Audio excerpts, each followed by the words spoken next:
Est-ce que François Fillon tire ses dernières cartouches pour sa contre-attaque, d'après vous? Non, parce que cette affaire, s'il reste, va être étalée longuement comme le beurre sur la tartine, car il n'y a pas de sortie positive de cette affaire. Le mal est fait. Aujourd'hui, nous voilà un homme qui a construit sa personnalité politique sur la question de l'intégrité et qui s'avère ne pas l'être. Pas au sens pénal du terme, hein. Là je ne parle pas de droit pénal, je parle de ce qui est supportable du point de vue du comportement éthique des hommes politiques. Or, donc il faut purger cette question d'éthique en politique, pas seulement pour Fillon d'ailleurs, pour tout le monde, pour toute la classe politique. S'il y a des emplois familiaux en masse à l'Assemblée nationale, c'est aussi parce que le président socialiste, M. Barthelone, a laissé faire pendant des années. Donc, ils sont tous concernés. Et moi, comme citoyenne, ce que je me dis, ma grande préoccupation, c'est quel rappel on a, nous, les citoyens. Lorsqu'il y a erreur sur la marchandise, on envoie quelqu'un dont on pense qu'il va faire tel programme et qui ne le fait pas. On envoie quelqu'un dont on pense qu'il est intègre et il ne l'est pas. Est-ce que je peux, comme au magasin, aller dire, bah non, je veux récupérer mon argent et vous rendre la marchandise? Non. Donc, il faut créer ça, à partir de l'ère du soupçon, passer à l'ère du contrôle citoyen. Ça passe par la mise en place du droit de révoquer les élus entre les élections. C'est fondamental dans la proposition de Jean-Luc Mélenchon aujourd'hui, bon, il n'y a pas d'emploi à cette factice. présidentielle. Pardon ? Il n'y a pas d'emploi factice chez Jean-Luc Mélenchon? C'est une question, hein?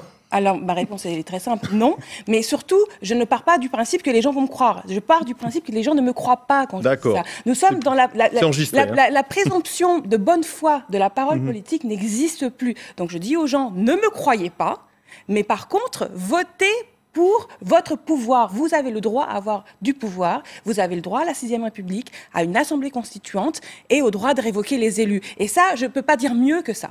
Moi, je ne développerai aucun programme étant réellement insoumis. Ça alors. Oui. C'est-à-dire, moi, je suis soumise à quoi? Non, mais je ne suis pas au service d'une cause. Ah ben, c'est pas ça, être soumis. La neutralité, c'est la soumission au système, je pourrais vous dire. Je suis choqué par le fait que les éléments qui ont été transmis aux journalistes proviennent vraisemblablement d'une violation de l'enquête. Premier point. Deuxième point, je suis surpris par les séquences, si vous voulez. Médiatiquement, François Fillon est condamné avant même qu'il y ait une enquête du parquet national financier.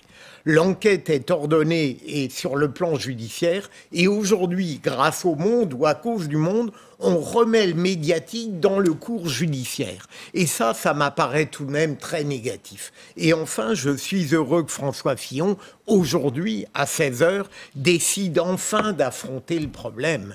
Et paraît-il de s'expliquer clairement et devant les Français représentés par les journalistes. Il n'est que temps. Alors, il y a l'explication, il y aura peut-être aussi des éléments pour donner envie aux Français de revenir vers lui, même si on sait, dans le dernier sondage, il y avait toujours 19,5% d'intention de vote il est temps pour lui. De répondre à toutes les questions que ces affaires suscitent, c'est évident. Alors, vous avez un peu avancé dans l'émission, puisque vous parliez de ces... Non, mais c'est pas grave, on va raccrocher les wagons. Vous parliez de ces révélations que nos confrères du Monde ont donc pu se procurer. On va regarder quelques extraits. Audition des époux Fillon devant les policiers, hein, ce ne sont pas des magistrats. Je vais vous poser la question, on les voit, hein, Pénélope Fillon qui dit « Je lui préparais des fiches, il m'arrivait de le représenter, jamais je n'ai officialisé ma qualité d'assistante parlementaire ». Pour le fils, c'est peut-être un peu plus problématique si ce qui est rapporté par nos confrères est vrai. On va tout mettre au conditionnel. Simplement, est-ce que tout d'abord vous êtes choqué, comme Philippe Bilger, que tout cela se retrouve dans la presse aujourd'hui ?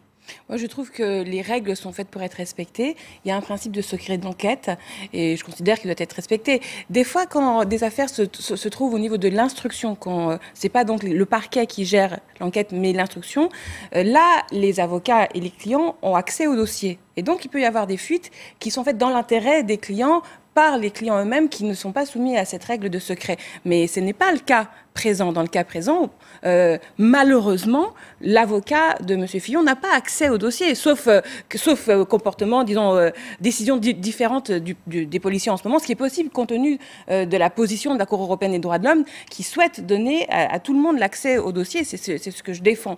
Mais a priori, c'est pas le cas. Les violations peuvent venir d'ailleurs. Oui. Hein, c'est ça. Donc a priori, là, on est dans une violation qui vient d'ailleurs. Mais de toute façon, je vais vous dire, L'affaire judiciaire, elle va prendre son temps, elle a ses propres règles, il faut les respecter. La procédure pénale, c'est très important. Parce que quand vous infligez une amende ou une sanction pénale à quelqu'un ou la prison, il faut que ce soit fait dans les règles de l'art. La procédure est très stricte et c'est important, c'est une garantie démocratique. En revanche, en politique, c'est très différent. Le temps politique, les raisonnements, les critères ne sont pas les mêmes que le droit pénal. Et c'est pour ça que j'affirme qu'aujourd'hui, on ne sortira pas de tout ce bazar sans affirmer un droit nouveau pour les citoyens, qui est ce droit de révoquer les élus. On vous a compris ça. Simplement, un point de vue de droit. Encore une fois, on met tout au conditionnel. Hein, ce sont des propos rapportés par nos confrères. Si le fils de François Fillon aurait participé d'une façon indirecte à la campagne de 2007 de Nicolas Sarkozy, est-ce que là, ça pourrait représenter un problème juridique ? Franchement, je ne sais pas par rapport à l'essentiel de ce qui lui est reproché. Et bien sûr, je ne peux pas anticiper sur la décision qui sera extrêmement difficile à prendre de la part du parquet national financier. Lorsqu'il recevra l'enquête dans son intégralité, il aura 3 possibilités. Évidemment, classement sans suite, citation directe, ouverture d'une information avec risque alors d'une mise en examen qui entraînerait le départ de François Fillon puisqu'il l'a annoncé.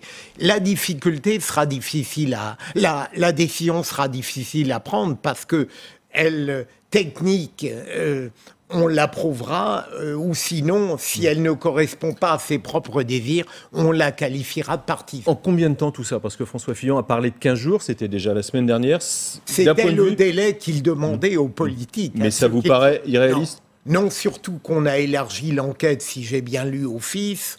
Tout ça prend du temps. Il serait dramatique que l'enquête soit expéditive, même si elle doit être rapide. Et puis il y a l'autre aspect aussi, l'autre branche, si je peux me permettre, qui est la question de la revue des deux mondes. Là où on ne parle pas d'argent public, mais où on parle de proximité entre les milieux d'affaires, en l'occurrence M. Ladret de la Charrière, et François Fillon. Et là, pareil, autre leçon que nous devons tirer, nous les citoyens. Est-ce que les milliardaires deviennent amis avec les politiques de façon désintéressée? L'enquête s'en occupe. La réponse est non. Voilà, absolument. Donc, petite clochette dans la tête de chacun. Quand vous voyez tous ces milliardaires qui soutiennent aujourd'hui Emmanuel Macron, demandez-vous pourquoi les milliardaires veulent devenir aujourd'hui amis avec Emmanuel Macron. Tout cela est parfaitement spontané, n'est-ce pas?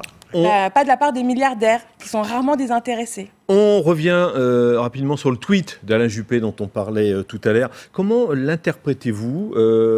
Alors c'est non, d'accord, mais il y a peut-être une autre explication que des commentateurs ont relevé. Il ne ferme pas définitivement la porte à double tour. Si j'ai bien saisi la pensée d'Alain Juppé, elle est parfois relativement hermétique, compte tenu de la densité qu'il affectionne. Je crois que s'il y avait un moment, évidemment, si François Fillon décidait de jeter l'éponge. A priori, ça ne sera pas le cas, c'est sûr, d'après ce que nous disait Julien Arnaud. On ne sait jamais. Dans ce cas-là, je crois qu'Alain Juppé a formulé l'idée que si tout le monde était d'accord, et François Fillon lui-même, il pourrait évidemment y aller, ce qui ne crée pas beaucoup de risques pour lui.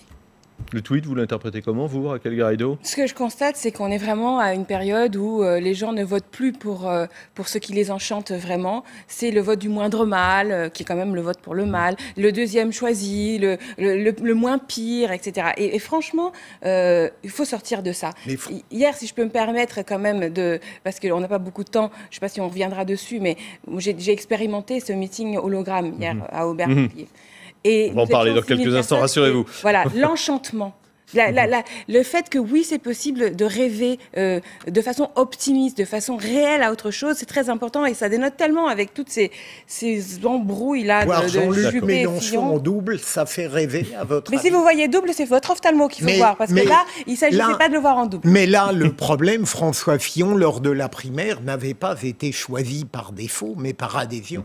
Oui, alors, justement. pour c'est jamais compliqué de voir les gens et d'échanger, mais il faut quand même un peu de bonne foi. Et c'est vrai que Benoît Hamon a peut-être surpris certaines personnes le soir de son élection en disant « je vais parler prioritairement à Jean-Luc Mélenchon ».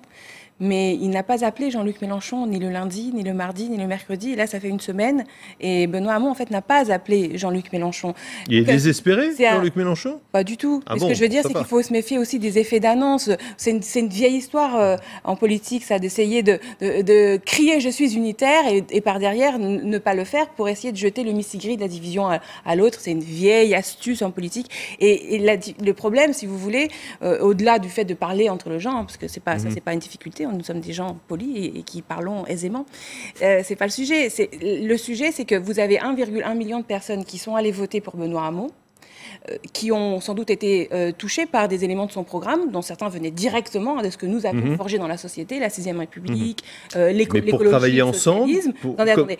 Non, mais le temps nous presse, c'est pour ça que non, mais c'est important, parce que c'est 1,1 million de personnes, peut-être nous regardent aujourd'hui, et peut-être ça les intéresse, la suite des événements. Et ces personnes-là, elles ont chassé Valls. Et aujourd'hui, que leur dit Benoît Hamon? Elle leur dit, mais en fait, concernant les élections législatives, je vais appliquer les règles étriquées du Parti socialiste. Donc, j'avais besoin de vous pour me désigner comme candidat à la présidentielle, mais concernant l'élection législative où domine, en gros, toute l'ancienne classe de loyalistes. Et Myriam El Khomri pourrait être candidate à ces élections législatives. Et là, vous faites un blocage total. C'est qu'elle est comme tous les autres. Donc là, on ne parle plus. Et là, c'est pas ça, c'est qu'il ne faut pas prendre les gens pour des imbéciles. Les gens n'ont pas chassé Manuel Valls pour se retrouver avec tous ces députés. Ils sont actuellement au gouvernement, écoutez-moi bien. Ils sont actuellement au gouvernement. Ils sont actuellement majoritaires à l'Assemblée nationale.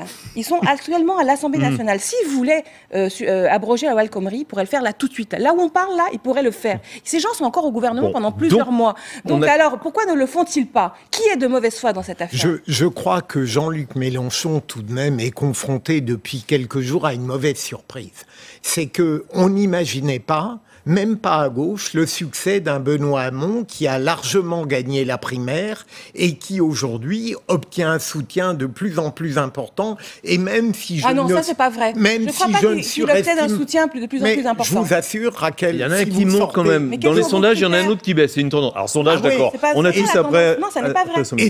Et donc, il est en train de réduire la part de Jean-Luc Mélenchon et il se trouve en position de force parce que ça n'est pas un faible qui vient demander le soutien du fort, c'est l'inverse aujourd'hui. Et donc, je ne suis pas persuadé que Jean-Luc Mélenchon, en dépit de l'hologramme, soit en position de force aujourd'hui. Hier, Jean-Luc Mélenchon a réuni le plus grand meeting de tout le monde. D'accord ? On a 18 000 personnes qui viennent. Ça, c'est la réalité. Oui, ça, c'est pas les bidouillages des sondeurs. Mais dans 2 salles. Et dans 2 salles en plus, dans 2 endroits du monde. Dans 2 endroits de la France. Emmanuel Macron a fait 10 000. Allez, vous le faire. Alors, attendez, vous voulez qu'on fasse les gros bras? Allez, en 10 secondes. Il y avait plus d'audimat sur Internet à regarder l'hologramme de Jean-Luc Mélenchon. Il y avait plus d'1 million de personnes en ligne qu'il y avait sur toutes les chaînes d'information continues et additionnées qui passaient tous le meeting de Marine Le Pen. Donc, il y a un monde que vous ne commentez pas, que vous ne voyez pas, qui ne se passe pas dans les sondages, qui ne se passe pas dans les journaux, qui ne se passe pas à la télé, qui se passe dans la vraie vie. Et là, les insoumis sont extrêmement forts.